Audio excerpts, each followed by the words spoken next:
The plate carrier felt heavier than it had any right to feel. Petty Officer Fosclus Rain of Velis Harmon stood in the dim fluorescent light of the gear room at Firebase Kestrel, her fingers working the buckles from memory, the way they had done 731 times before.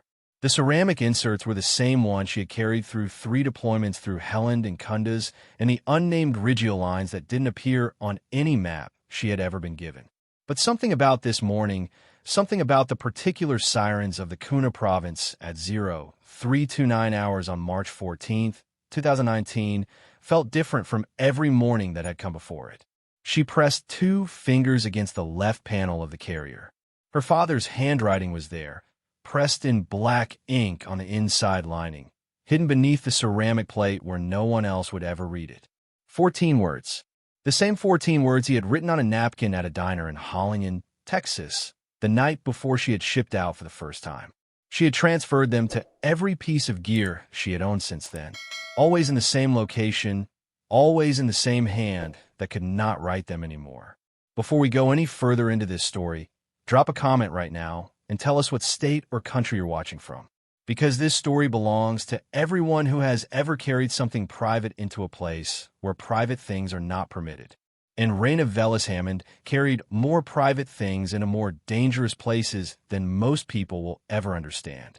She was 29 years old. She stood 5 foot and 4 inches tall. She weighed 137 pounds in her socks, which made her 41 pounds lighter than the lightest man in her element.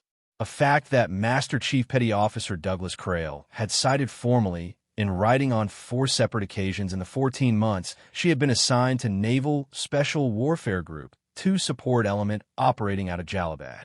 He had cited her weight, her height, the circumference of her hands, which he described in official documentation as, quote, unsuitable for sustained operation of primary crew serve platforms, unquote.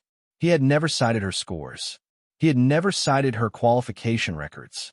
He had never mentioned the distinguished marksman designation she had received at the Naval Special Warfight Scout Sniper Course in Coronado, where she had placed first in her class with a final aggregate score of 247 out of a possible 250 points. He had never referenced the 2 Navy Achievement Medals, the Joint Service Commendation Medal with Veil Device, or the 3 letters of commendation that occupied a folder inside her sea bag with a quiet patience of documented truth waiting for its moment. Douglas Crail did not mention those things because they were inconvenient, and Douglas Crail and Raina's experience had built his entire career on the architecture of inconvenient truths he had chosen not to see. She picked up the M4A5 from the rack beside the door. The rifle was 27 in of cold steel and fiberglass stock-chambered in 7.62 by 51 mm NATO, equipped with a Schmidt-Bender 3-12*50 MPI scope that she had personally calibrated 3 times in the 48 hours since their arrival at Kestrel. The scope had been adjusted for the specific atmospheric conditions of the Kuna Valley, where the elevation sat at approximately 4,700 feet above sea level, and the morning temperatures in mid-March dropped to 38 degrees Fahrenheit before the sun cleared the eastern ridge. She had run the calculations herself. Windage, elevation, Corolla's correction for the latitude of 34.7 degrees north. She had written the data on a laminated card taped to the stock, and she had memealized the card the same night she made it, because she did not like to depend on paper when the time came. The time came faster than expected. It always did in the Kuna. The mission briefing had taken place 11 hours earlier in the plywood-walled operations room that smelled permanently of kerosene and instant coffee and the particular kind of tension that accumulates in small spaces where men are regularly asked to do things they may not survive. Lieutenant Commander Anthony Reyes had stood at the whiteboard and walked the element through the objectives with the methodical calm of a man who had conducted similar briefings 4 to 7 times and intended to conduct 4 to 7 more. The target was a network of weapons cache locations in the guideline system northeast of the village of Watapu, approximately 3.2 kilometers from the firebase. Intel had placed a mid-level logistics facilitator named Faradari at one of 3 possible cache sites, and the element's job was to move into observation positions before first light, locate the specific site, and call on the grid for a follow-on direct action team that would arrive by 0600. It was surveillance, clean, limited contact expected. Ray had listened to the briefing with the practiced stillness of someone who understood that limited contact expected was a phrase invented by people who had never experienced the specific geography of the Cunha province at night. She had operated in this valley system before in the winter of 2017 during a reconnaissance mission that had resulted in 6 confirmed contacts and 1 medevac that she had performed under fire on a man named Petty Officer Second Ass James Kovalik, who is alive today in Morgantown, West Virginia. Partly because of a needle decompression she had run through his second intercostal space with a 14-gauge catheter while a PCAM machine gun was working the ROX 12M to her left. Kowalczyk still sent her a Christmas card every year.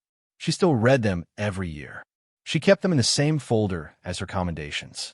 If this story is already resonating with you, if you already understand something about what it means to carry the weight of being doubted by the people who are supposed to have your back, then drop a comment below and share your thoughts. Because this is not just Raina's story. This is the story of every person who was told they didn't belong somewhere they had already proven themselves. The element departed 5 Kestrel at 0347 hours in 2 Foreman sticks. Ray moved with the second stick positioned as the Overwatch element, which was her designated role. The role she had been assigned not by Cray, but by Lieutenant Commander Reyes, who had the authority to assign her and the professional honesty to recognize what her qualification records demonstrated. The other members of her stick was Senior Chief Petty Officer Roy Bateman, who moved on her left flank, Petty Officer Second Ass Dennis Harkrider, who moved on her right with the AQ-15 laser designator, and Petty Officer 3rd Class Marcus OAE, 22 years old and 14 months out of basic underwater demolition training, who moved directly behind Raina with a Mark 48 GPMG cradled across his forearms like something precious. Marcus OAE was the kind of young man that experienced operators kept a quiet additional eye on, not because he was incompetent. He was not incompetent. He had scored in the 94th percentile on the Special Operations Forces Selection Assessment and had completed the Army Ranger course as a Navy candidate, which was not common. He was precise, he was disciplined, and he processed tactical information at a speed that Raina had identified as exceptional during their first joint training evolution in November. But he was 22, and the Cunha Valley at night does things to 22 that the training environment cannot fully prepare for. She had told him this 3 days before the mission, sitting on an ammunition crate outside the motor pool at Kestrel, while the mountain wind dropped the temperature to 31 degrees, and the stars over Afghanistan burned with a particular clarity of altitude in thin air. The problem isn't that your body won't respond, she had told him, her voice low and even the way her father had spoken to her when the information mattered. The problem is that your brain will try to do too many things at once. When that happens, you pick one thing, just one, and you do it completely, and then you pick the next thing. Marcus had looked at her in a way that young operators sometimes look at senior operators who say plainly correct things with a particular expression of someone filing something valuable away. He had nodded once.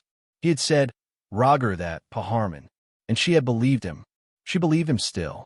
At 0347, moving through the cold, dark of the Cunha Valley toward a ridgeline that was about to change both of their lives in ways that neither of them could have calculated from any data they possessed. The first 500 m of movement went cleanly. The element held noise discipline, moved at a steady pace of approximately 3.1 kilometers per hour through rocky terrain with a gradient that rose 11 degrees over the initial approach. The M40A5 rode on a single-point sling across Raina's chest. Muzzle down, the laminated data card pressed against her left thumb with each step as though contact with the card transferred some additional steadiness into her system. The temperature had dropped to 34 degrees Fahrenheit. Her breath fogged faintly against the night vision objective lens of her PVS-31 binocular. She had been watching the ridge line 300 m ahead for 62 seconds when she saw it. Not movement, absence. The 3 goats that had been tethered to a post at the edge of the small agricultural terrace on the north face of the ridge. She had noted them on the aerial imagery from the pre-mission reconnaissance photos. 3 animals in a predictable grazing cluster were gone. The post was there. The rope attachments were visible through the Fleur's signature on her monocular. The goats were not. Someone had moved them in the last 40 minutes.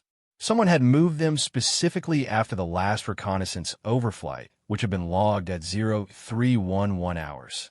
She pressed the transmit button on her radio. Actual, this is Overwatch. We have an anomaly on the North Terrace Grid Delta 49er. Livestock displacement post 0311. Recommend halt and reassess. The response came from Lieutenant Commander Reyes, 40 meters ahead with the first stick in the flat, controlled voice of a man receiving information he was processing in real time. Copy. Overwatch standby. 7 seconds of silence. For seconds more. Then Overwatch actual. Intel does not support elevated threat posture at this time. Continue movement. Reyna released the transmit button. She looked at the empty post on the ridge line for 2 full seconds. She looked at the data card on the M4A5. She looked at the dark spaces between the rocks on the northern face of the ridge where the thermal signature of the valley floor dropped sharply into the cold mass of the stone. She began to move again. The ambush initiated at 0423 hours from 3 directions simultaneously. This was the architectural signature of a well-planned ambush. Not 2 directions, which is reactive and disorganized. Not 4, which overextends the triggering element and creates fratricide risk. 3 directions from the north face, the northeastern draw, and the elevated position on the ridge itself, approximately 217 m above and 80 m to the east. The fire was immediate, coordinated, and dense. The Feist burst of 7.62 millimeters from the position on the ridge began before Reyna had fully registered the initial crack from the north face.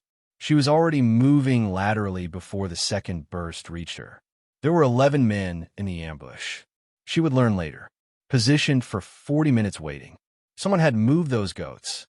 Drop a comment right now if you've ever tried to warn someone about something, provided every piece of evidence you had, and been told to stand by and continue movement. Because what happened next was not an accident of war. It was the consequence of a specific decision made by a specific person who did not value the source of the warning. The first bullet caught Reyna in the right thigh high in the muscle mass of the quadriceps femoris at 8.3 in below the hip socket. It was a 7.6262 by 39 millimeters round from an AKM fired from the position on the north face. She felt it as pressure rather than pain.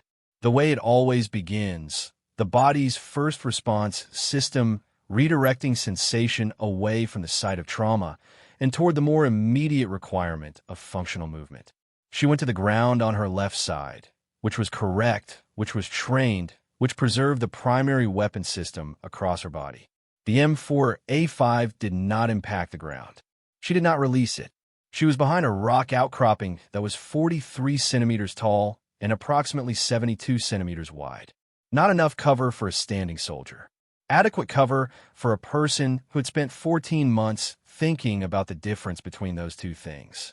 Hawk Rider was down on her right behind a secondary outcropping working the laser designator toward the northeast position. Bateman had gone to ground 11 meters back and was returning fire with his 18 Malawian Quars of the north face.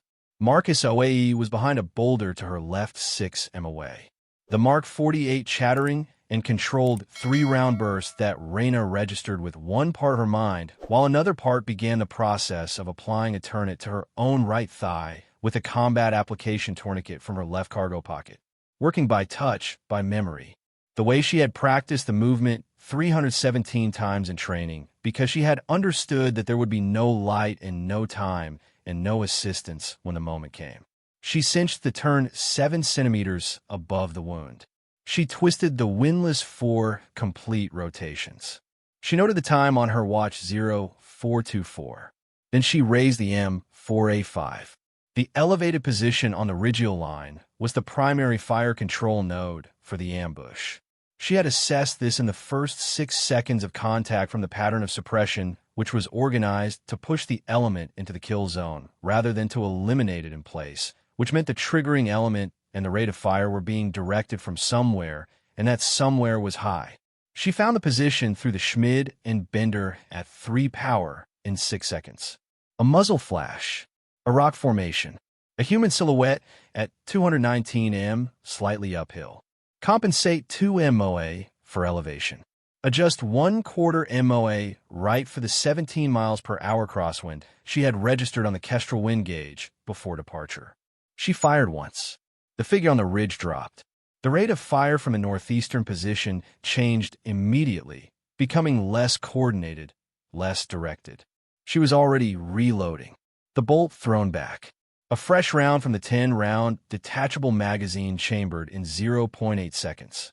Moving the scope to the northeastern drawer, where the second heaviest concentration of fire was originating from a position behind a stone wall at approximately 161 m. She fired twice. The second shot was the one that mattered, and then the second bullet reached her. It entered through the gap between her plate carrier and her left shoulder below the deltoid insertion, through the space that body armor is not designed to cover, because covering it would restrict the arm movement required to operate a weapon. The round passed through the anterior portion of the deltoid muscle and exited at the posterior edge, missing the axillary artery by 11 millimeters, a measurement she would learn from the surgical report at Bagram 3 days later. She felt the left arm go hot, and then cold, and then partially numb below the elbow. She held the M4A5 with the right hand and the weakened left, and she did not stop engaging. Let's pause right here for 1 second and tell us in the comments.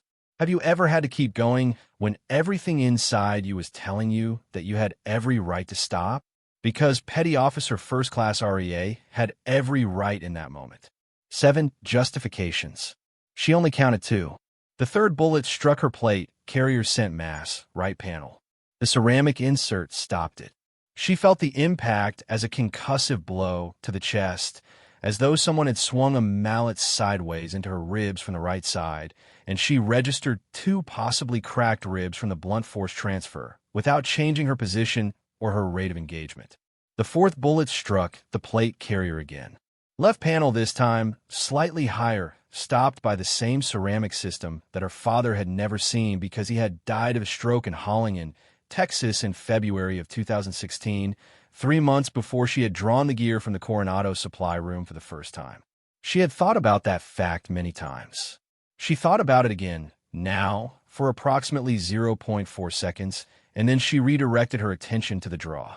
The fifth bullet grazed the left side of her skull above the ear, below the rim of a helmet.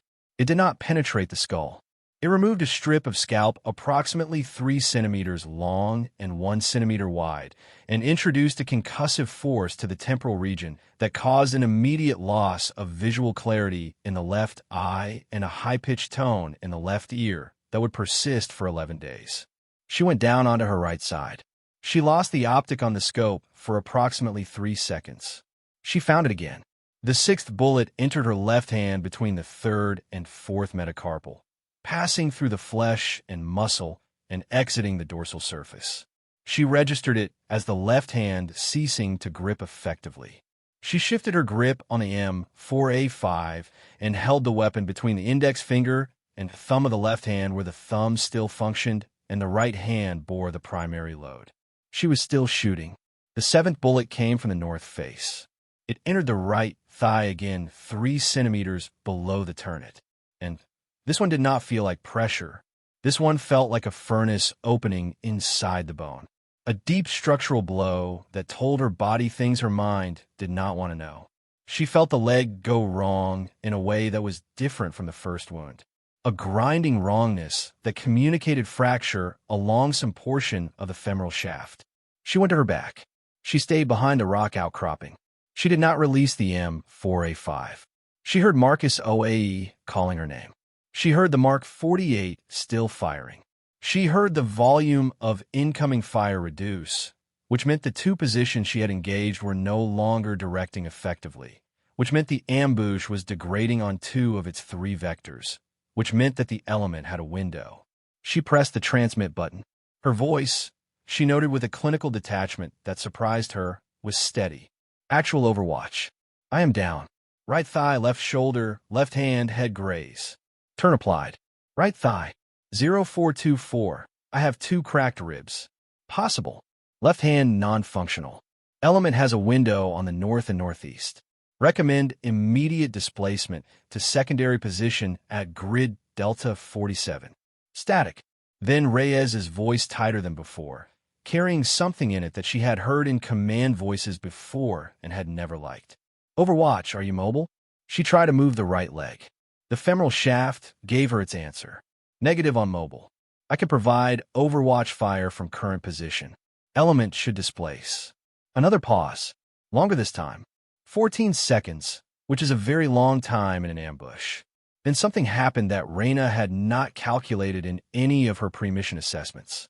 Something that no qualification score and no combination folder and no distinguished marksman designation had prepared her for. Not because she lacked the imagination to conceive of it, but because she had believed in the face of all the evidence provided by 14 months of Douglas Craw's campaign against her presence in the element that the man responsible for the decision that followed would not actually make it when the moment arrived. She was wrong. All elements, said Lieutenant Commander Anthony Reyes in a voice that would later be the subject of a 17-page Naval Inspector General inquiry in a formal Article 32 hearing. This is actual Overwatch is Kia. I say again, Overwatch is Kia. All elements consolidate and displace to secondary via route amber. We are moving now. The radio went silent. Rey lay on her back on a rocky slope in the Kuna province of Afghanistan. Shot 7 times, declared dead by a living man who knew she was alive, and listened to the sound of her element moving away from her through the dark. Maybe you need to take a breath right now. We understand. Drop a comment and let us know you're still with us, because this story is not over and neither was Reyna. The human body's response to severe multiple wound trauma follows a sequence that is documented in the TCC literature with clinical precision. The adrenal system maintains functional consciousness for a period that varies significantly between individuals, typically between 12 and 40 minutes after the initiation of severe hemorrhagic shock, depending on the volume of blood loss, the individual's baseline cardiovascular fitness, and the presence of pre-existing conditions. Reels Harmon's baseline cardiovascular fitness was according to her most recent physical readiness test administered in January of that year in the top 3% of the Naval Special Warfare community. Her resting heart rate was 47 beats per minute. Her V2 max was 58.3 milliliters per kg per minute. Her body was built, among other things, for surviving things that were intended to kill her. She used the first 9 minutes productively. The tourniquet on the right thigh already applied was confirmed. She applied direct pressure to the left shoulder wound using the Israeli bandage from her left cargo pocket, biting the end of the bandage between her teeth to maintain pressure while she worked it with the right hand and the dysfunctional left. She retrieved the chest seal from the medical pouch on her plate carrier and placed it over the area of maximum impact on the right panel. Not for the wound itself, since the ceramic had stopped that round, but because she had identified a respiratory asymmetry that suggested one of the cracked ribs had introduced a small pneumothorax that the medical literature described as tension-capable under conditions of continued physical stress. She did not have the 14-gauge catheter accessible in her current position. She noted this fact and moved on. She could not treat the head wound effectively from her position. She pressed her right palm against the scalp laceration and held it. She noted the time 0431. She noted the direction of a nearest fire base, approximately 3.2 kilometers at bearing 247 degrees. She noted the current air temperature, which she estimated at 32 degrees Fahrenheit, based on the frost forming on the rocks at the edge of a visual field. She noted that she could hear no incoming fire. She noted that she could hear nothing from the direction her element had taken. She noted that she was alone.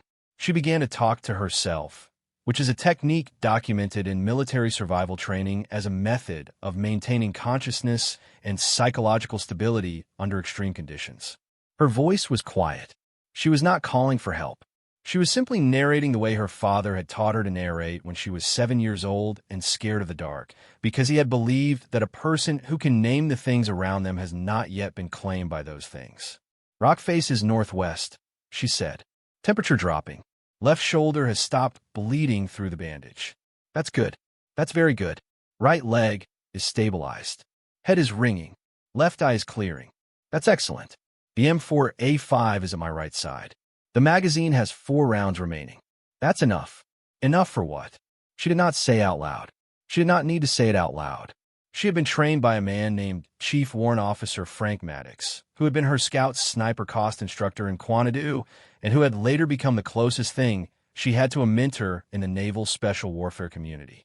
And Frank Maddox had told her something about enough on a hot August afternoon in 2015 while they were sitting on the 1,000-yard line at Camp Pendleton, and she had just run the best qualification string of her military career.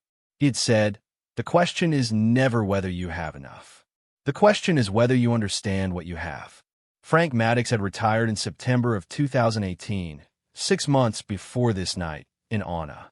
He was living in Oceanside, California, and coaching his granddaughter's youth soccer team. She had texted him 3 days before departure. He had texted back, "Keep your breathing right in your data current. Come home." She intended to. If you've ever had someone in your corner who believed in you before you believed in yourself, tell us about that person in the comments. Tell us their name if you want to. Because people like Frank Maddox are the reason people like Raina survive the places where Douglas Cray sends them. The shooting had stopped entirely at 0439. The valley was the specific silence of high-altitude terrain after violent disturbance. A silence that is not peace, but rather the absence of a particular kind of noise and which allows other sounds to become audible. Wind across rock faces. The crystalline drip of cold weather condensation from exposed stone. Her own breathing, which she was monitoring with the attention of a person who had trained in TCC long enough to know that the quality of your breathing tells you things your mind cannot directly observe. Her breathing was not good. The right side respiratory asymmetry she had noted earlier had worsened in the past 12 minutes. The pneumothorax she had suspected was progressing. She could feel the pressure differential with each inhalation. The right lung drawing air less efficiently than the left. The median and beginning its slow shift toward the unaffected side. She knew the textbook sequence for what would happen next without a needle decompression. She knew the timeline. She had the catheter in her medical pouch accessing the second, right intercostal space with a single non-dominant hand while lying on her back on a rocky slope with a partial scalp laceration and a femoral fracture and a dysfunctional left hand was not technically impossible. She had practiced self-lication of needle decompression in training twice, and both times with both hands functional and a training partner present. She had never practiced this version of the procedure. She found the catheter. She felt the second rib with 3 fingers of her right hand following the sternal border outward to the midclavicular line, counting ribs by touch the way she had been taught, the way she had taught others. She held the 14-gauge catheter between 2 fingers and the heel of her palm, and she breathed twice to center herself. She performed the procedure at 0441 hours. It took 23 seconds. The rush of air was audible even in the silence of the valley, a small, fierce exhalation from the pleural space, and her next breath was measurably better than the one before it. She did not celebrate this. She noted it, filed it in the column of things that were now better than before, and moved on to the question of what else could be improved. The answer was not much from her current position with her current resources. What she needed was to be found. This is where we need to tell you about Petty Officers First Class Diego Cruz and Petty Officer Second Ass Evan Donnelly. They were SCRC operators, Special Amphibious Reconnaissance Corpsmen, attached to a different element of Naval Special Warfare Group, TWWO, operating that same night from a separate insertion point approximately 4.1 kilometers safe west of Raina's position. Their mission had been a separate reconnaissance tasking in the same general operational area. And when the radio traffic from the ambush at 0423 had crossed the joint operations frequency, Cruz and Donnelly had been in the middle of their own observation hide. 2 men lying very still in a shallow depression in the mountainside, listening to everything. They had heard Reyes declare Overwatch Kia. Diego Cruz was 33 years old, a native of Brownsville, Texas, with 11 years in the Navy in the quiet, comprehensive competence of a man who had spent a decade preparing for situations that other people's decisions created. He was a qualified special operations combat medic with advanced trauma surgery certifications and a naval special warfare scout sniper qualification that he had completed in 2014. He was also, by his own description, deeply allergic to the specific kind of authority that declares people dead without confirmation. He had turned to Donnelly in the dark of the hide and said 4 words. "We go to her." Donnelly, 28 years old, from Roanoke, Virginia, with 8 years in the Navy and a personality that had been described by 3 separate fitness reports as demonstrating exceptional independent judgment under stress, had said nothing.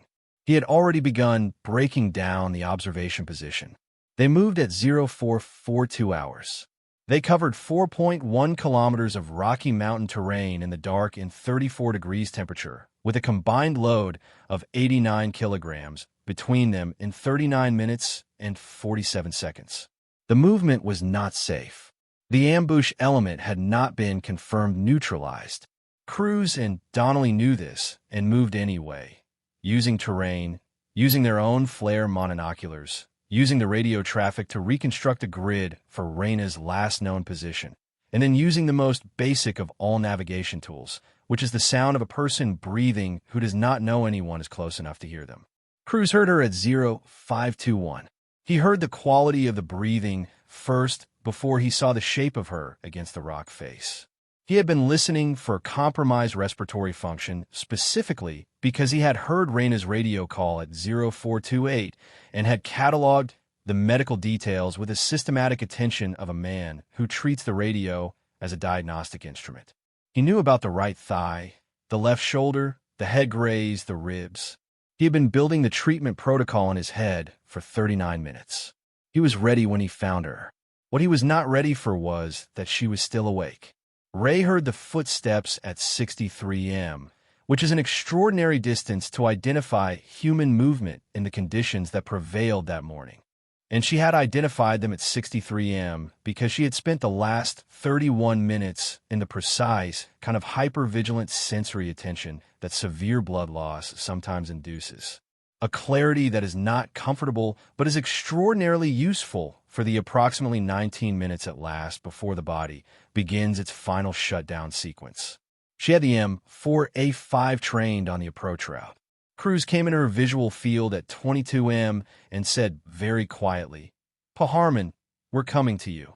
She held the rifle on him for 3 full seconds. She was assessing. She was confirming. She was being exactly the person she had always been. Even now, especially now, she lowered the weapon. "Left thigh, turn needs to be checked," she said. Her voice was very quiet. The windlass may have slipped. Cruz knelt beside her and said nothing for a moment.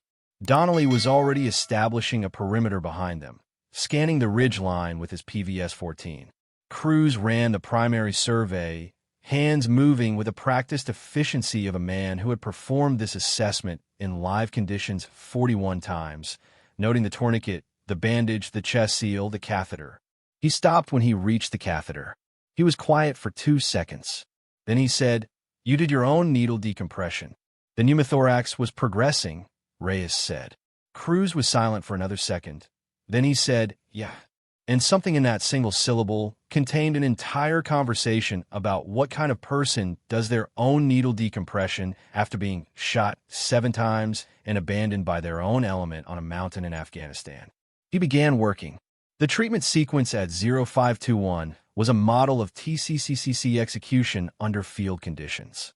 Cruz confirmed tourniquet placement and integrity on the right thigh, noting that the windlass had indeed slipped 2 partial rotations due to blood saturation of the outer material and resecured it. He applied a second hemostatic dressing with quick clot combat gauze to the left shoulder wound, which had been well controlled by Reyna's initial bandage, but was beginning to bleed through in the area of maximum saturation.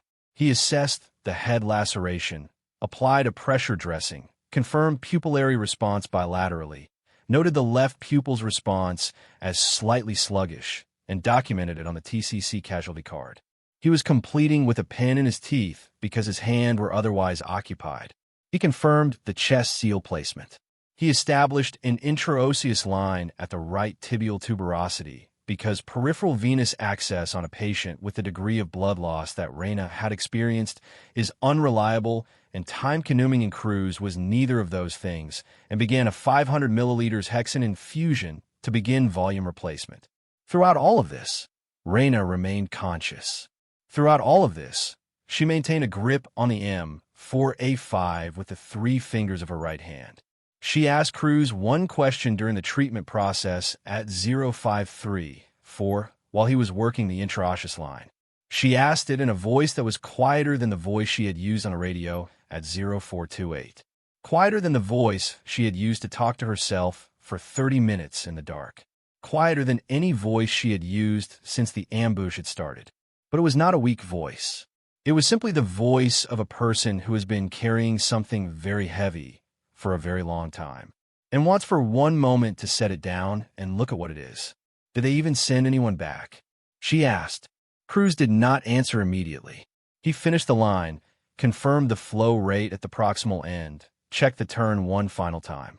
When he answered, he did not soften it because Reyna Valsman was not a person who required softening, and he could hear in her voice that she already knew the answer and was simply asking for the dignity of having it confirmed. No, he said they didn't. She was quiet for 4 seconds. Okay, she said just okay. The single word that a person says when they have received the last piece of information, they needed to construct a complete picture of something they have suspected for a long time, and the picture is exactly as terrible as they expected, and they're going to keep going anyway. The medevac request was transmitted at 0537 by Donnelly from a secure UHF frequency directly to the 160th Special Operations Aviation Regiment Detachment operating out of Bagram Airfield. The call was not routed through the Firebase Kestrel Operations Center, which was the standard procedure. It was routed directly because Cruz had made a calculation about which communication pathway was likely to be tampered with and which was not, and he had chosen accordingly. The call sign for the medevac was dust off Kestrel 7. The grid was transmitted twice, confirmed once, authenticated with the mission-specific brevity codes. The pickup time was estimated at 0622. Cruz noted it. He had 4 to 5 minutes. He used them at 0554. While Cruz was completing his secondary survey and the hexane infusion was running, and Donnelly was watching the ridgeline with a professional paranoia of an operator who had been told the ambush element was still in the area and chose to believe it. Ray said something that Cruz would repeat verbatim in his sworn statement to the Naval Inspector General 14 days later. She said, "I notified actual of a livestock displacement at 0406. He told me to continue movement." Cruz noted this on the TCC card in the comments section between the vital signs log and the treatment summary in handwriting that was small and precise and entirely legible. He dated it, he timed it, he initialed it. It would matter later. It would matter enormously. But that is a story for later because at 0621, the HH-60M from the 160th SAW came in low over the eastern ridge at 127 knots, fled and touched down on the flat section of Terrace 41M from where Reyna Valsman was lying. The rotor wash pressed the frost off the rocks in a gray wave. Cruz was already moving her onto the litter, speaking to her consistently, monitoring the blood pressure reading of 84/52 on the portable unit at his hip, noting that the hexane infusion had improved that number from the 76/48 he had read at 0521, marking the response as positive. The trend is stabilizing. She was alive, shot 7 times, abandoned by Ho element, lying alone in the Kuna province for 60 minutes in 32 degrees temperature after performing her own emergency surgical procedure with a fractured fur and a dysfunctional left hand.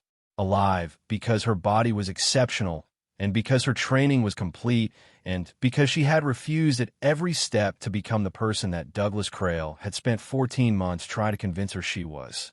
But as the HH-60M lifted away from the Kuna Valley RGL line at 0623 hours, and as the medics on board received her from Cruz's hands and began their own assessment, and as the lights of Bagram were still 114 kilometers to the safe, there was no triumph yet.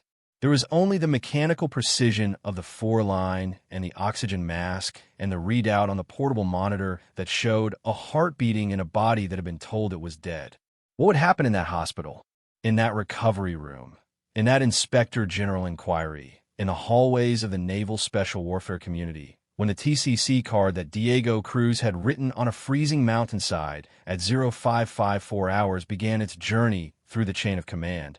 That is the part of the story where things become something other than a survival. That is the part of the story where a reckoning begins. Tell us in the comments whether you believe what happened to Rain of Alisand that night was a mistake or a choice. Because the answer to that question is the difference between an accident of war and something that has no acceptable name in the military code of justice. And the people who made that choice were about to find out exactly how much documentation a person carries when they have been doubted their entire career. Stay with us for part 2, because Raina Harmon survived the mountain. What came next nearly survived her.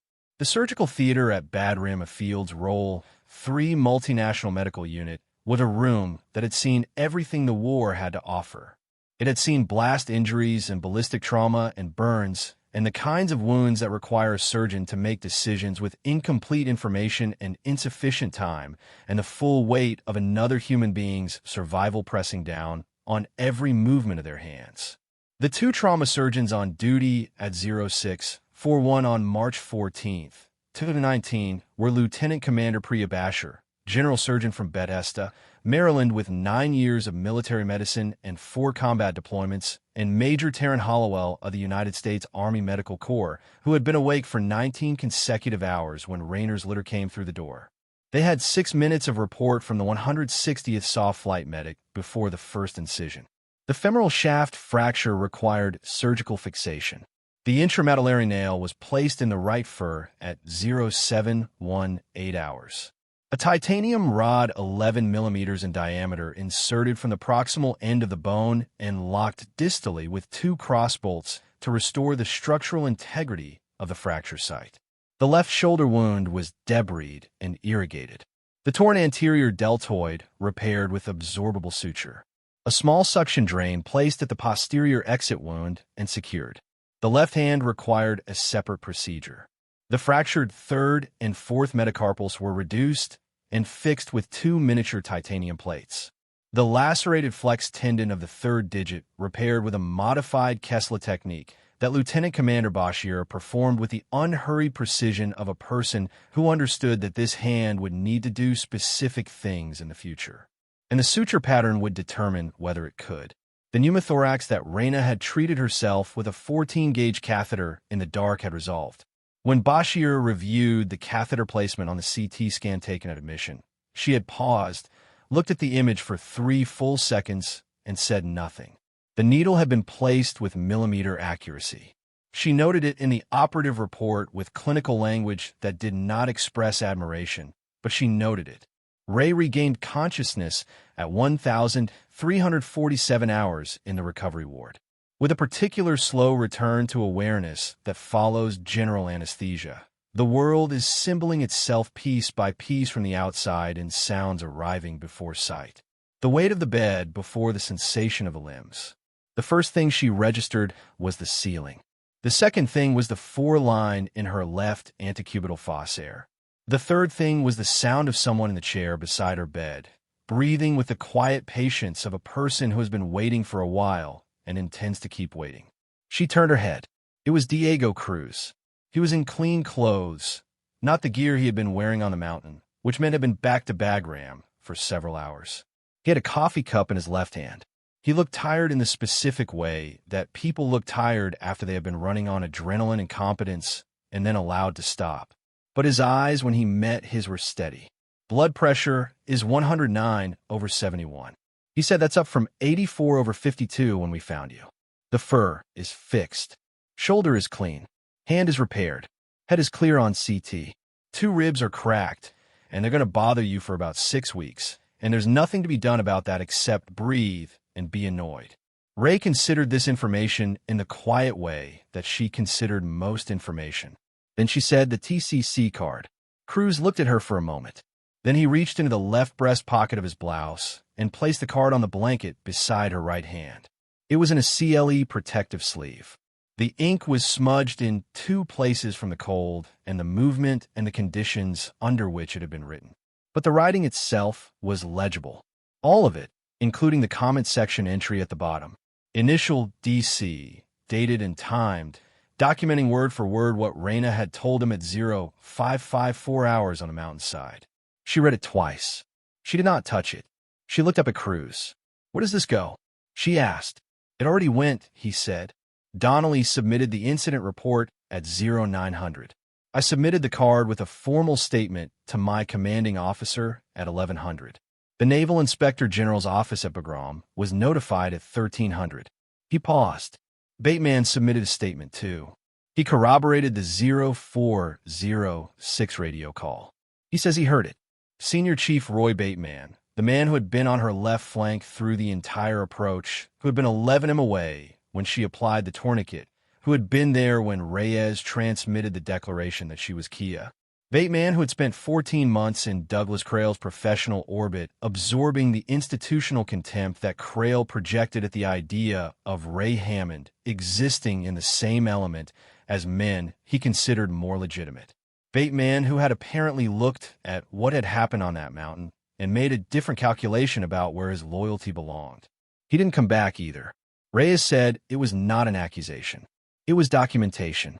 No, Cruz said he didn't, but he's talking now, and what he's saying is going to be on the record. If you're still with us, drop a comment below and tell us what you think about Roy Bateman in this moment. Because there's a particular kind of courage that comes not from the absence of fear, but from the decision to correct after the fact, a failure that cannot be undone, but can still be named. Tell us whether that matters to you, because it is going to matter enormously to what comes next. The Naval Inspector General investigation formally opened on March 17, 2019, 72 hours after the ambush. The investigation was assigned case number __ 2019-0314SG2, and it was assigned to Commander Alicia Peton, a career JG officer with 17 years of service and a reputation within the Naval Inspector General's community for the kind of systematic thoroughness that makes people who have something to hide profoundly uncomfortable. She began with the documents. 14 months of fitness reports, evaluation forms, qualification records, and formal administrative correspondence between Master Chief Petty Officer Douglas Crail and the administrative chain of command of Naval Special Warfare Group, TWWL. 14 months of paperwork that Crail had generated, signed, and submitted. Most of it building a documented case that Petty Officer Foes Class Rain of Velis Harmon was underqualified, undersized, and operationally unsuitable for assignment to a direct action support element. The paperwork was meticulous. It was also when laid against the actual qualification records that Pet Burton pulled from the Naval Education and Training Command Database, the Naval Special Warfight Center in Coronado, and the personnel file that Raina had maintained with a quiet, systematic patience of a person who had always understood that documentation is a weapon. The paperwork was in Pemberton's clinical legal language, quote, materially inconsistent with demonstrated performance records and selectively constructed to support a predetermined administrative outcome, unquote. That phrase would appear 9 times in the final 17-page Inspector General report. 9 times. Douglas Cray had submitted 4 formal letters to the commanding officer of NSWG-2 recommending that Raina be reassigned out of the element. He had submitted 2 formal requests to have her qualification records reviewed on grounds of procedural irregularity. He had submitted 1 performance evaluation that rated her 4th quartile in physical capability, a rating that conflicted directly with the 1st quartile physical readiness test scores documented by the Kestrel Fitness Coordinator in January of that year. He had done all of this over 14 months steadily, with the patient, bureaucratic confidence of a man who believed that the machinery of institutional power was on his side, that it would ultimately move in the direction he pointed it, that it was only a matter of time before REA was simply gone. He had been wrong about the machinery. He had been wrong about the time. What he had never accounted for was the folder that Ray kept in her sea bag, the Navy Achievement Medals, the Joint Service Combination Medal with Valor device, The 3 letters of combination. The distinguished marksman designation. The first-place class finished at Quanadu with a score of 247 out of 250. The PRT results. The qualification records. The copies of every fitness evaluation she had received from every commander except Cray. All of them first quartile. All of them documented. All of them dated and signed, and sitting in a waterproof envelope in a sea bag at Fives Kestrel waiting to be retrieved and handed to Commander Alicia Peton. It was Marcus Oae who retrieved it. He was 22 years old, and he had been on that mountain. He had been 6M to Reyna's left when the ambush initiated.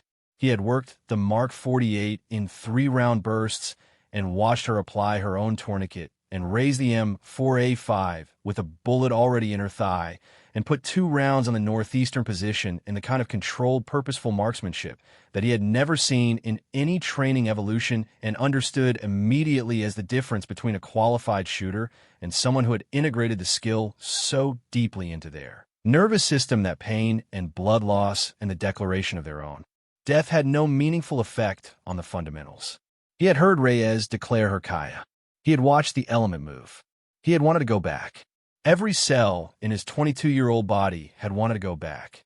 He had not gone back because Lieutenant Commander Reyes had given a direct order. And he was 22 and had 14 months of service and the specific paralysis of a junior operator who knows the right thing and cannot yet find the authority inside himself to do it over the objection of rank. He had thought about that for the 63 days between the ambush and his testimony before Commander Pemberton's investigation.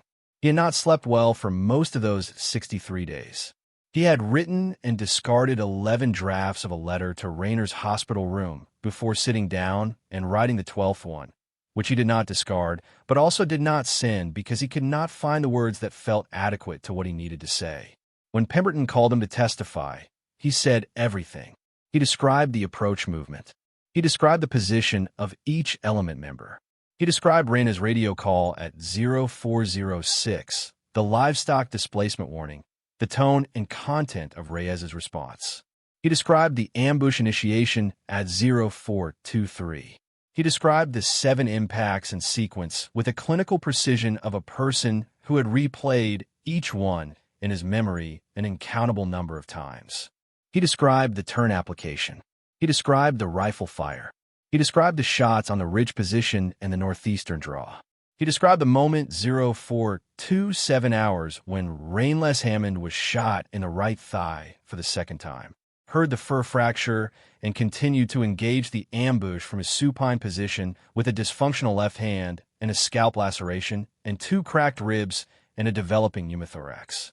Then he described Reyes's transmission. He described it word for word. He had memorized the exact phrasing not by effort, but by the involuntary permanence with which the human memory encodes the worst things it has ever heard. Commander Peton wrote for a long time after Marcus Oae finished speaking. Then she looked at him and said, "Petty Officer Oae, why didn't you go back?" He looked at the table. He looked at his hands. He said, "Because I was 22 and I didn't understand yet that following an order and doing the right thing are not always the same thing." He paused. She understood that. She's the one who taught me that, and I didn't apply it fast enough. If you're watching this, and you have ever been the person who hesitated when the moment required you not to hesitate, drop a comment below. Not because the hesitation defines you, but because what you choose to do after the hesitation is the part that matters. Marcus Oae chose to testify fully, completely, and without reservation. And that choice would matter more than he knew when he sat in that chair and said every word of it. Lieutenant Commander Anthony Reyes was suspended from command on March 29, 2019, 15 days after the ambush. The suspension was administrative pending the completion of the Inspector General investigation and the convening of an Article 32 preliminary hearing at Naval Amphibious Base Little Creek, Virginia. The formal charges recommended by Commander Peton's report included dereliction of duty under Article 92 of the Uniform Code of Military Justice, wrongful abandonment of a wounded service member under conditions not constituting combat necessity under Article 134, and conduct on becoming an officer under Article 133. the basis of which was the false Kia declaration transmitted on an operational frequency, without confirmation of death, without attempt to render aid, and without coordination with adjacent elements. Reyes was 41 years old. He had 17 years of service. He had a Bronze Star with Valor and 2 Joint Service Achievement Medals and a fitness report portfolio that had been entirely clean until March 14, 2019. None of that changed what he had done. CRA's proceedings were separate and moved through a different administrative track. The Inspector General's 17-page report contained a full section, 11 paragraphs, 6 footnotes dedicated exclusively to the pattern of documentation that Crail had constructed against Ray over 14 months. The section was titled in the clinical legal language of Military Administrative Review Documentation of Performance Inconsistent with Available Records and Evidence of Gender-Based Administrative Discrimination. It identified 4 specific fitness report entries that directly contradicted documented qualification records. It identified 2 instances in which Crail had submitted formal administrative recommendations without referencing available performance documentation that directly refuted his stated grounds. It identified a pattern. Patterns in military administrative law are significant. A single poor decision can be attributed to judgment. A pattern is attributed to intent. Master Chief Petty Officer Douglas Crail was 39 years old. He had 16 years of service. He had never in 16 years been the subject of an Inspector General investigation. He had operated under the assumption common to people who have never been held accountable for a pattern that the pattern was invisible because no one had drawn a line through all the points. Commander Pimpton drew the line. The administrative separation proceedings for Cray were initiated on April 11, 2019. The board convened at NAB Little Creek on June 3rd. Rear Admiral Glenn Stratford, commanding officer of Naval Special Wharf Command, presided over the formal review board that would assess both the Reyes Article 32 findings and the Cray administrative proceedings. A combined review that Stratford had specifically requested be consolidated under his authority rather than divided between 2 separate administrative bodies, because he wanted to understand the full picture in a single proceeding. He wanted to understand exactly what kind of institutional environment had produced the morning of March 14, 2019. He read every document. He read the TCC card. He read the 17-page IG report. He read the 9 fitness reports from Reyna's previous commanders. He read the 4 letters from Cray recommending reassignment. He read Marcus OAE's testimony. He read Roy Bateman's statement. He read Diego Cruz's formal submission and the attached incident report from Donnelly. He read Lieutenant Commander Bashir's surgical operative report from Bagram and the notation she had included about the catheter placement, and he read it carefully enough that he read it a second time. Then he asked to speak with Reyna directly. She was at Naval Medical Center, San Diego by then. 11 weeks into rehabilitation. 6 weeks past the second surgery on her left hand, which had required a tendon graft from the plantaries to complete the repair to the flexor of the 3rd digit. She was walking with a forearm crutch on the right side, the femoral nail in place, the bone healing on schedule according to the orthopedic team's weekly imaging. She had been doing weighted physical therapy in the pool every morning at 0600 for 41 days. She had been doing upper extremity rehabilitation with an occupational therapist named Lieutenant Siriuan every afternoon at 1,400 for 38 days. She had 3 days earlier fired the M4A5 from a supported prone position on the 300-meter range at Marine Corps Base Camp Pendleton with Lieutenant Ewan's somewhat reluctant medical clearance, and she had put 5 rounds into a 0.7 in group, which is sub-MOA at that distance, with a hand she had repaired. She received Rear Admiral Stratford in a conference room at the Medical Center on May 31st, 2019. Sitting across a table from a man who wore 2 stars, and the particular expression of a senior officer who has read things he wishes he had not needed to read and is still processing the full dimensions of what they mean. He set no recording devices on the table. He had no aide present. He had a legal pad and a pen. He said, "I want to hear from you from the beginning." And Reyna Velas Harmon, who had been waiting for someone with the authority to ask that question for 14 months and 4 to 7 days, told him. She told him about the first fitness report from Cray in January of 2018, which he had read and immediately flagged to the element's executive officer, who had done nothing. She told him about the second and third and fourth. She told him about the formal letters recommending her reassignment. She told him about the afternoon she had found her sea bag in the common area of the team room. Unsecured, the waterproof envelope opened, the contents rearranged in a way that told her someone had read them and put them back in the wrong order. She told him about the livestock displacement warning at 0406. She told him about the 7 bullets. She told him about the tourniquet and the catheter and the M4A5 and the 31 minutes alone on the mountainside, narrating her own survival to the frozen rocks of the Kuna Valley. She told him all of it in the same quiet, even voice she had used on the medevac radio at 0537 and in the surgical recovery ward when crews had placed the TCC card beside her hand. The voice of a person who has organized the facts and is presenting them in sequence because the facts are sufficient and nothing else is required. When she finished, Stratford was quiet for a long moment. He looked at a legal pad. He had filled 4 pages. Then he looked up and said something that she would keep in the same place. She kept her father's 14 words and her Christmas card from James Cowwallick and the Distinguished Marksman Certificate from Quanadu. He said, "The institution failed you. I'm here to tell you that on the record, and I am asking you to tell me what you need to come back." Ray did not answer immediately. She looked at the conference room wall, which was the institutional beige of every conference room in every military installation she had ever been in, and she thought about the question with the full attention it deserved. Then she said, "I need a class." He looked at her. "I want to instruct SARC pipeline, specifically the TCCCC integration module and the precision fires qualification. I want to build the curriculum myself, and I want to teach it myself. And I want the record to reflect a full operational clearance, not a medical separation, not a limited duty assignment full clearance. Because I'm coming back completely, or I'm not coming back as anything less." Stratford looked at her for 3 seconds. Then he wrote something on the legal pad. "Done," he said.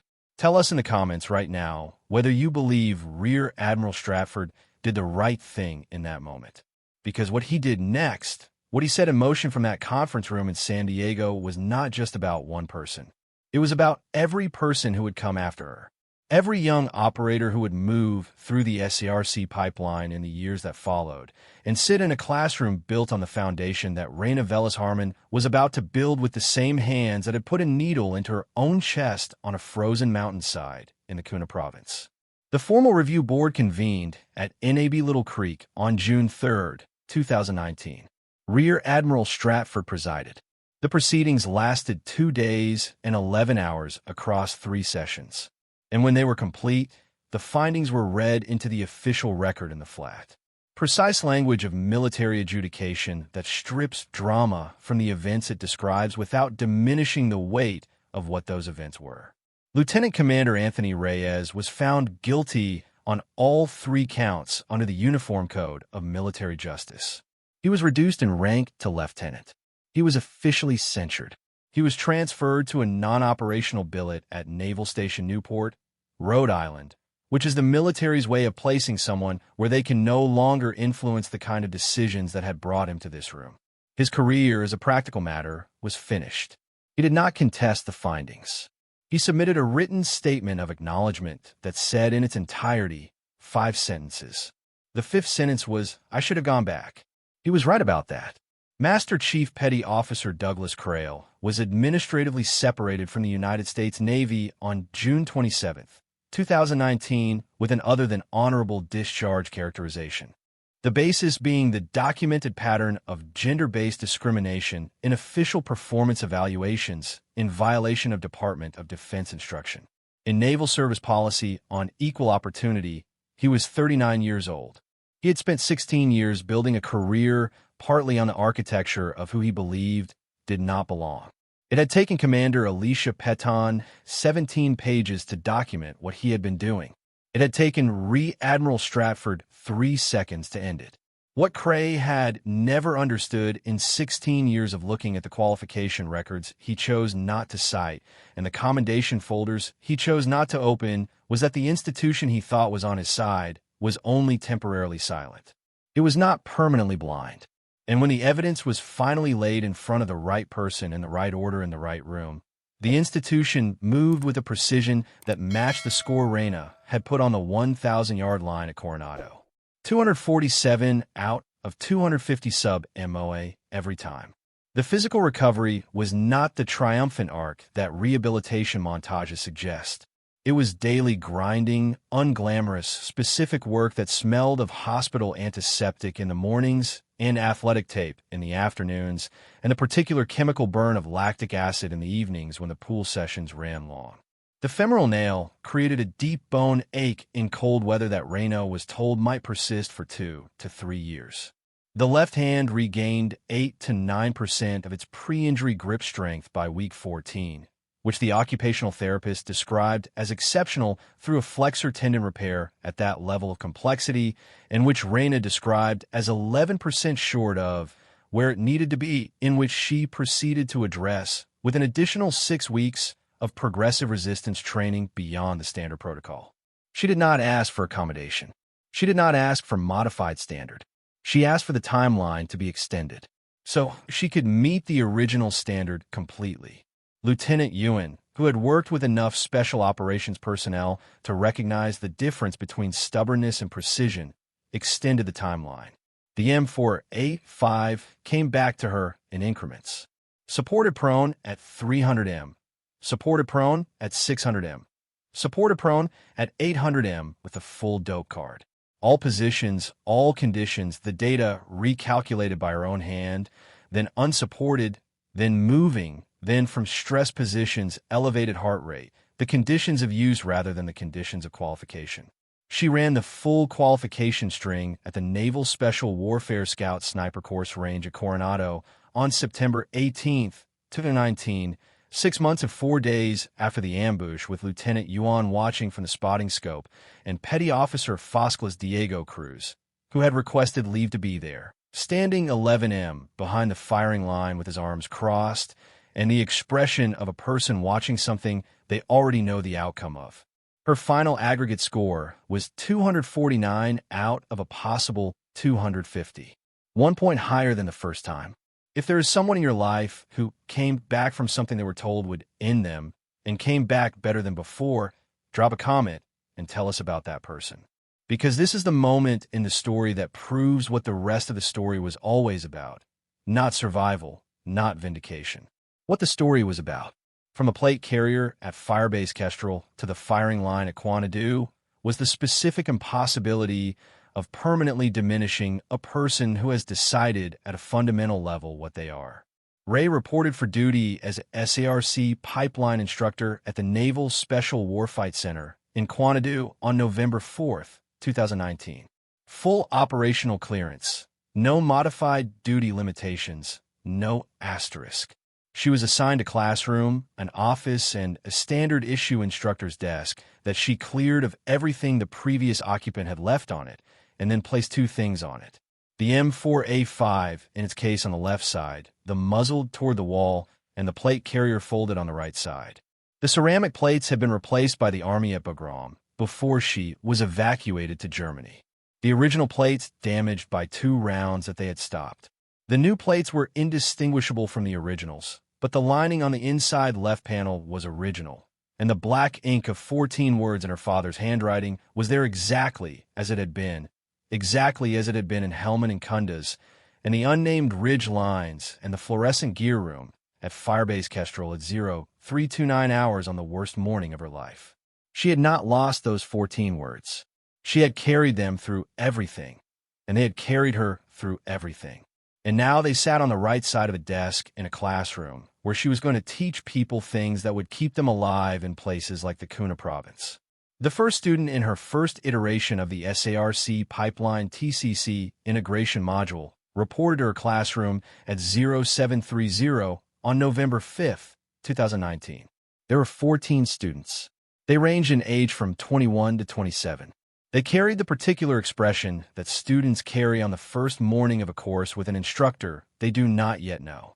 The assessment expression, the sizing up, the calculation of what they're dealing with, and what will be required of them. She stood at the front of the classroom in her uniform. No notes, no slide presentation, no outline on the whiteboard behind her.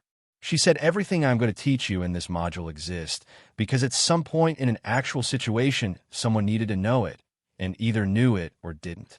The ones who knew it are alive. Some of them are in this building. The ones who didn't know it. Some of them are alive because of the ones who did. And some of them are not alive at all. She paused. In 14 weeks, you will know everything I know. You will practice it until the movements are in your hands and not in your head. And when the time comes, and it will come, you will not have to think about it. You will simply do it because that is the difference between training and preparation. And I will spend the next 14 weeks making sure you understand the difference completely. 14 students wrote that down. She watched them write it. She noticed which ones wrote quickly and which ones wrote slowly. She noticed which ones held the pen correctly. She noticed the one in the second row, third seat from the left, who did not write at all, but held the pen ready and looked at her with the specific attention of someone who was filing the information directly rather than transcribing it, because they had already learned that the transcription delays the reception. And the reception is the thing that matters. That student's name was Petty Officer 3rd Class Marcus OAE. He had requested assignment to Ho Instruction Pipeline. He had submitted the request through standard administrative channels with no special accommodation and no mention of the Cuna province, or the ambush, or the 63 nights of poor sleep, or the 12 drafted letters. He had submitted it as a routine training request with a one-paragraph statement of qualification and one sentence of personal context. The sentence said, "There's no one I would rather learn from." Raina had approved the request herself. She had not said anything to him about it before the first morning of class. She had not reached out, not sent a message, not indicated in any way that the request had been received with anything other than administrative neutrality. But when she saw him in the second row, third seat from the left, she held his gaze for exactly 2 seconds longer than she held anyone else's. 2 seconds that said, "You're here. That's what matters." And Marcus OAE, 23 years old now, 1 year older and 63 days and 7 bullet wounds and 17 pages and 2 Article 32 charges wiser than the person he had been on the mountain, understood those 2 seconds completely. He wrote nothing down. He held the pen ready, and he listened with everything he had. That evening, after the classroom had cleared and the building had settled into the particular quiet of a military installation at the end of the working day, Raina sat at her desk for a long time. The California November pressed against the windows with the particular quality of Pacific Coast dusk, cool and faintly salt-edged, and entirely unlike the cold of the Cuna Valley, which she thought about still most nights in the specific way that places where important things happen continue to inhabit the interior of the people who survive them. She picked up her phone and sent a text message to a contact saved under a simple initial F. The message said, "First day done. I have 14 good students, 1 exceptional one." The response came 11 minutes later from a man in Oceanside, California, who was probably sitting in the backyard. He had told her about the one with the view of the hills that he had said reminded him of Satan long-angle shooting positions without being threatening about it. The response said, "Of course you do. Keep your data current. Come home safe." She looked at those words for a moment. Then she set the phone down and looked at the plate carrier on the right side of the desk. And she pressed 2 fingers against the inside left panel the way she always did. And she read her father's 14 words the way she always did. And she breathed in the way that Cruz had taught her on the mountainside, the way that Bashir had confirmed in the operative report, the way that Yun had monitored through 14 weeks of rehabilitation, the way that her own body had insisted on continuing, even when the man with the authority to declare otherwise had chosen to believe it had not. She breathed the full, uncompromised breath of a person who was precisely where they were always going to be, regardless of everything that was arranged to prevent it. Ray had arrived at the Kuno province in the dark, being counted among the dead by a living man who was afraid of what she represented and had simply refused to become that count.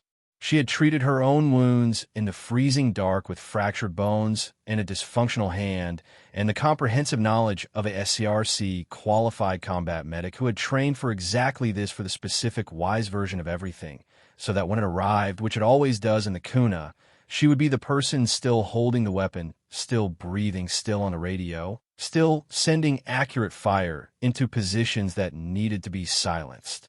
She had been found by two men who drove themselves across 4.1 kilometers of hostile mountain terrain in the dark because one of them had a constitutionally deep problem with declarations of death that had not been confirmed. She had been documented by a TCC card written in field conditions by a man from Brownsville, Texas, who had understood without being told that the written record is a weapon that outlasts the firefight. She had been defended by a 22-year-old operator who had needed 63 days to find the authority inside himself to say what he had witnessed, and then had said all of it completely without reservation. She had been vindicated by a 17-page report and a 2-star admiral who had looked at 14 months of documented institutional contempt and told it formally on the record that it was finished. And now she was here in a classroom at Coronado with 14 students with 14 weeks of curriculum built on everything she knew and everything she had paid to know it. With the M4A5 on the left side of the desk and the plate carrier on the right, and a petty officer third class in the second row who was going to be the finest SRC operator she ever trained because he had watched her demonstrated 0423 hours on a March morning in Afghanistan, exactly what complete preparation looks like when a moment arrives. And he had not forgotten a single second of it. The legacy of a person is not built from the moments when everything is arranged in their favor. It is built from the moments when everything is arranged against them. When the institution declares them finished, when the man with the authority declares them dead, and they reach into the left cargo pocket in the dock and apply the tourniquet and chamber the next round and keep going. The legacy is built from the next shot and the one after that. And the fact that when the SRC medics arrived at 0521, the M40A5 was still in her hands, and the muzzle was still pointed at the approach route, and the person holding it was still assessing, still operational, still exactly the person she had been when she stood in the gear room at 0329 with her father's 14 words beneath the plate. Still the best shot in the element, still breathing. If this story moved you the way we believe it did, drop a comment below and tell us the one word that comes to your mind when you think of Reign of Alice Harmon. Not a sentence, just one word. Because some stories are too large for more than one word the first time you sit with them. And if you know someone who is currently in a place where they're being told they do not belong, where the paperwork is being built against them, and the authority is being used against them, and the institution is being turned into a weapon pointed at them, share this story with that person, because the most important thing the story of Reign of Alice Harmon demonstrates is not that she survived, it is that she documented everything. Every combination, every qualification record, every fitness report from every commander who evaluated her honestly, every card with the right data in the right pocket ready for the right moment. She built the file before she needed it, because she understood that the truth unrecorded is just a story. The truth documented is a case. Build the file. Keep the data current. And whatever you do, whatever the CUNER equivalent is in your life, whatever dark mountainside you're currently lying on, while someone who lacks the courage to look at your qualification records declares you finished, keep breathing. Keep your hands on the weapon. Keep your data current, because the SRC medics are coming and they're going to find you breathing. Week 6 of the 14-week pipeline arrived with the particular weight of a module that Raina had built from the inside out. Not from a curriculum template, not from a doctrine manual, from memory, from the specific sensory archive of a person who had lived every procedure she was about to teach in the exact conditions for which the procedures were designed. The module was called Austere Environment Self-Care Under Fire. It was not standard in the existing SAR pipeline curriculum. Ray had written it herself over 8 weeks of convalescence at Naval Medical Center San Diego, drafting it in a composition notebook with her right hand while the left hand worked the resistance bands that Lieutenant Ewan had prescribed. 2 activities proceeding simultaneously because she did not believe in sequential productivity when parallel productivity was available. She had submitted the curriculum to the training command in September. It had been approved with 0 revisions. That had surprised her briefly until she remembered that the person reviewing it had also read the Inspector General report. On the morning of the week 6 session, she placed a single item on the table at the front of the classroom before the student arrived. A 14-gauge angiocatheter in its sterile packaging. 1. She did not place training mannequins or anatomical diagrams or the usual array of simulation materials. She placed the catheter, and she stood beside it, and she waited for the 14 students to sit down. When the room was quiet, she said, "This is the procedure we are covering today. Needle thoracicostomy, self-applied, single-hand technique. You're going to learn this in the standard 2 and method first, which takes most people between 6 and 9 minutes to execute cleanly in a training environment. Then you're going to practice it until you can execute it in under 90 seconds with your non-dominant hand only." She paused. The reason we're going to practice the single-hand version is that the two-hand version assumes you still have two functional hands. I want you to understand what happens to your training when that assumption is removed. Nobody in the room spoke. Nobody asked why the single-hand version mattered. Nobody needed to ask. They were SARC candidates. They had read the fitness report that Rear Admiral Stratford had entered into the official record in June, the one that described what Petty Officer First Class REA had performed on himself at 0441 hours in the Kuna province. They had read it, or they had heard it, or both, and they understood that the instructor at the front of the room was not building a hypothetical scenario. She was building a replication of an actual event. Marcus Owe, second row, third seat, wrote one sentence in his notebook. Then he closed it and held the pen ready, and he did not look away from her for the remainder of the session. By week 11, he was executing the single-hand needle thoracostomy in 61 seconds. She told him this was acceptable. He practiced until it was 54 seconds. He told no one this. She noticed it on the third repetition and said nothing because some things are better received in the silence of being observed than in the noise of being acknowledged. The morning that Senior Chief Petty Officer Roy Bateman appeared at the Naval Special Warfare Center Quanadu was a Thursday in early December. Cold by San Diego standards, the Marine layers sitting on the hills behind the base like something that had not yet decided what it wanted to be. Ray was at the 600-meter range running her afternoon precision fire session when she saw him standing at the range boundary in civilian clothes. Not the posture of a visitor or an inspector, but the posture of a man who has walked a long way to stand somewhere specific and is prepared to wait as long as the waiting takes. She finished the session. She cleared the range. She walked to where he was standing, and she stopped 2 meters away and looked at him with an even assessing expression that was simply her default expression and that people who did not know has sometimes mistook for coldness. Bateman was 41 years old. He looked older than 41 in the December coastal light. He had been administratively reassigned to a training billet at Naval Base Point Loma following the Inspector General proceedings. The kind of reassignment that does not constitute punishment under the UCMJ, but constitutes a clear institutional communication about the assessment of his judgment on March 14, 2019. He had been assigned there for 8 months. He appeared to have thought about those 8 months considerably. He said, "I wrote the statement because it was the right thing, and I should have done more than the statement, and I know that." He held her gaze. "I'm not asking you to tell me it was enough. I'm just telling you I know it wasn't." Ray looked at him for a long moment. The marine layer above the hills had not resolved.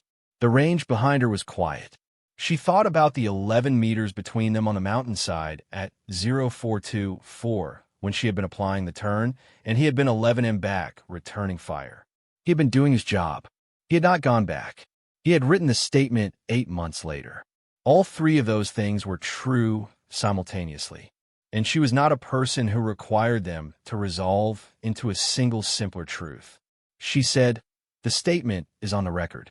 It's part of the case file, and it'll be part of the case file for as long as the case file exists. That matters." She paused. "You should know that Marcus Oae is in my pipeline class right now. Is going to be exceptional." Another pause. "That matters too." Bateman nodded. He looked at the ground briefly, then back at her. He said, "I know." They stood there for 3 more seconds. Then Raina nodded once, turned, and walked back toward the building. She did not look back. She did not need to. The conversation had covered everything it needed to cover and nothing more. And she had long since learned the difference between a closure that requires sentiment and a closure that requires only truth. If you've ever had to decide how much to forgive someone who wasn't there when you needed them, but showed up later with honest hands and no excuses. Drop a comment and tell us how you handled it. Because that decision is one of the quietest and most consequential decisions a person can make, and there is no training manual for it. It was in the third week of January 2020 that a seaman named Adriana Voss reported to the Naval Special Warfare Center in Coronado for the start of the SRC indoctrination costs. She was 21 years old from El Paso, Texas, 5 feet 3 inches tall, 129 pounds, with a preliminary marksmanship score from basic training that had placed her in the 96th percentile of her entry cohort, and a physical fitness assessment that had broken 2 standing records in her class at Hospital Corpsman School. She had also, in the 6 weeks between completing a school and reporting to Coronado, received a formal letter from her school chain of command recommending she reconsider the SRC path on grounds of, and this was the language used, physical profile compatibility with pipeline demands. She had been issued this letter by a chief petty officer who had never reviewed her PRT scores. She had kept the letter. She had placed it in a folder along with her marksmanship certification, her fitness assessment records, and a letter of recommendation from her school company commander that used the words exceptional natural aptitude for precision under stress in its second paragraph. She had kept all of it organized, dated in a waterproof envelope inside her sea bag. Ray became aware of Adriana Voss on the 4th day of Indoc, not because anyone briefed her on the situation, but because she recognized the folder. Not literally, she recognized the weight of it.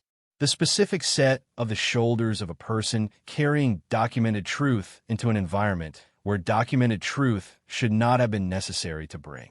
She called Voss in her office on the afternoon of the 5th day. She did not explain why. She simply said, "Bring your car bag." Voss entered the office with a sea bag, stood in front of the desk, and looked at the M4A5 on the left side and the folded play carrier on the right side with the careful attention of a person taking inventory of a room before they decide how to stand in it. Ray said, "The letter they gave you from school. Do you have it?" Voss reached into the waterproof envelope and produced it without hesitation. Ray took it. She read it. She set it on the desk with the precise flat placement of someone setting something down that they intend to address completely. Then she looked at Voss and said, "How many documents do you have in that envelope?" Voss counted 7. From now on, Reyes said, the number is 8. Every time someone gives you a document that contradicts your record, you add it to the envelope. You do not discard it. You do not respond to it. You add it, and you keep moving, because the day will come when someone with the authority to resolve the contradiction asks you for the full picture, and you're going to be the person who has it. She picked up the letter from a school and handed it back. That letter stays in the envelope, right behind your marksmanship certification, in that order. Adriana Voss looked at her for a moment. Then she said, "Yes, Petty Officer Harmon." She placed the letter back in the envelope in the order she had been told. She put the envelope back in the sea bag. She stood up straight. She looked like someone who had just been given a piece of equipment that did not previously know they were missing and understood immediately that it was essential. Raina watched her leave. Then she turned to the plate carrier on the right side of the desk, and she pressed her 2 fingers against the inside left panel the way she always did. And she read the 14 words the way she always did. This is the only time in this story that those words are spoken aloud, because they were private, and they remained private throughout everything that the story covered. But there's a point at which the weight of something private becomes its own kind of testimony. And this is that point. Her father, Corporal Addo Velas Almond, United States Marine Corps, retired in 1998 after 8 years of service and a left knee that had given everything it had to give to the institution. He had worked as a truck driver in Harringen after leaving the service. He had coached youth soccer on the weekends badly, enthusiastically, and without complaint about either the quality of the coaching or the state of the knee. He had raised Rainer alone from the age of 9 after her mother relocated to California. And he had done it with the practical competence of a man who believed that love is demonstrated primarily through showing up and secondarily through telling the truth. On the napkin at the diner in Harlingen the night before she shipped out, he had written 14 words. He had folded the napkin in half and pressed it across the table without ceremony. The way he did most important things without ceremony and without apology for their importance. The 14 words were, already know everything you need. Trust your data. Come home to me. He had not lived to see her come home from the last deployment. He had not lived to see the Quanadu range, or the classroom, or the folder that she had built in his image. Documented truth maintained with his patient honesty against the day it would be needed. But the words were in the plate carrier in the same ink in the same hand. And she read them at the end of every day in the same way that he had meant them. Not as comfort and not as instruction, but as the simple, accurate statement of a man who had looked at his daughter with clear eyes and told her exactly what he saw. She already knew everything she needed. The pipeline class graduated on February 21st, 2020. 14 students received their SARC designations in a ceremony at the Naval Special Warfare Center with family members and commanding officers present in the tiered seats of the auditorium that smelled of industrial cleaning solution and the particular formality of institutional occasion.